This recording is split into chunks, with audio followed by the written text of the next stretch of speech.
আজকাল ইয়াং ছেলেদের বিয়ে করলে কোনো লাইফের গ্যারান্টি থাকে না। একটা বয়স্ক লোকের সাথে বিয়ে করলে সারা জীবন একসাথে থাকা যায়, তারা কখনো বউ ছাড়ে না। আর ইয়াং ছেলেদের কাছে যদি বিয়ে বসে তার লাইফটাই শেষ হয়ে যায়। কোনো ভাইরা আমাকে ভুল বুঝবেন না, আমি দুঃখে পড়ে অনেক কষ্টে পড়ে প্রতিবেদন আসছি ভাই। বিয়ের বয়সে মেয়ে হওয়ার প্রতিবেদন আসছে, আমার অনেক খারাপ লাগে। আমি কখনো আসতে চাই নাই, কিন্তু দর্শক আসসালামু আলাইকুম। দর্শক আপনাদের প্রীতীয় শুভেচ্ছা জানিয়ে শুরু করছি আমাদের আজকের প্রতিবেদন।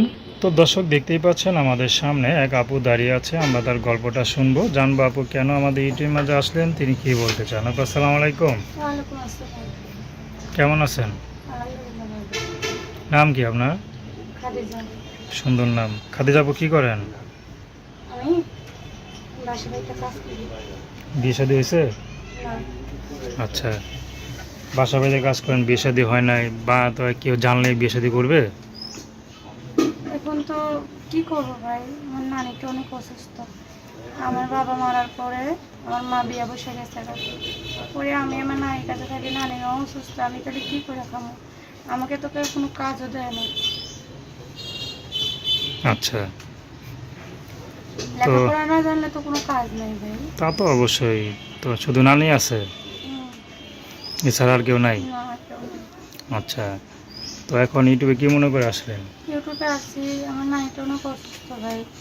2বার মনে করি স্ট্রোক করছে, অনেক সমস্যা। নানি ছাড়া আমার পৃথিবীতে আর কেউ নেই। মা ছিল, সেও বিয়ে বসে গেল, তার সুখের দিক দেখলো, কিন্তু মেয়ের সুখের দিক দেখলো না। আমি চাই যে একটা ভালো ছেলে যে আমার দায়িত্ব নিতে পারবে, আমাকে বিয়ে শাদী করে 2 বেলা 2 মুঠো ভাত দিবে, এটাই আমার কাছে অনেক। যেন বাসা বাড়িতে আমি কাজ না করি।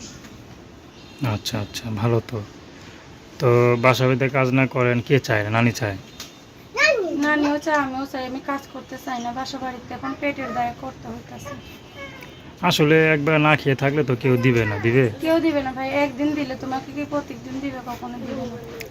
তো এই অবস্থা না থেকে যদি বিয়ে শাদী করে ফেলেন, ভালো একটা ছেলে দীক্ষা, এটা ভালো হয় না? এই জন্যই তো প্রতিবেদন আসছে, একটা ভালো ছেলে দেখে যদি আমার বিয়ে শাদী করে 2 বেলা 2 মুঠো হইলেও খাইতে পারে, এটাই অনেক। তো আপনার এই কষ্টটা যদি কেউ দূর করে দিতে পারে, আপনি সারা জীবন তার পাশে থাকবেন? সারা জীবন, মৃত্যুর আগ পর্যন্ত। তার যদি কষ্ট হয় বা তো কখনো দুঃখ নাইমা আসে, আপনি তার সেই দুঃখের মাঝে সে থাকবেন আমার তো? দুঃখের সময় যদি থেকে থাকে, তাহলে কি আমি তার দুঃখে আমি ফেলিয়ে দিয়ে যাইতে পারি? কোনো সময় যাইতে পারবো না। সে যদি বিবাহিত হয়, সমস্যা নেই। তার বয়স যদি একটু বেশি হয়?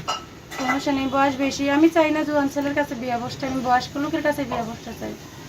কেননা জোয়ান ছেলেরা থুয়ে থুয়ে বিয়ে করে অনেকগুলো। আর বয়স্ক লোকের কাছে বিয়ে করলে গ্যারান্টি আছে নাকি, হ্যাঁ হ্যাঁ যে সারা জীবন তার পাশে থাকতে হ্যাঁ পারবেন? হ্যাঁ হ্যাঁ। ভালো কথা বলছেন। তো দর্শক আপনারা খাদিজা আপুর কথা শুনলেন, খাদিজা না?